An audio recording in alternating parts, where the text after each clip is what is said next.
After posting some of the weird content on Instagram, it says that if you post content that goes against the Facebook community standards or Instagram community guidelines, we will remove it and may then apply a strike to your Facebook or Instagram account. Whether we apply a strike depends on the severity of content, the context in which it was shared, and when it was posted. So in that case, what you can do is to go to your profile and then click on 3 horizontal lines at the top right and then click on your activity. And then go to photos and videos, and first of all remove all the inappropriate posts that are basically against the community guidelines of Instagram as soon as possible.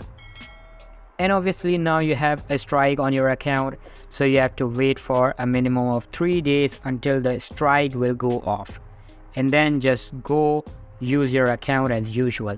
And one more thing that I want to share about the strike is that if you also have shared some inappropriate content in your messages, so in your DMs, then you need to remove that also, because if you don't, then most probably you will see a ban on your account.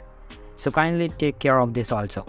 Anyways, so all for today's video guys. I hope this video helps you out. So make sure to give this video a huge thumbs up, subscribe to our channel. Thank you so much for watching.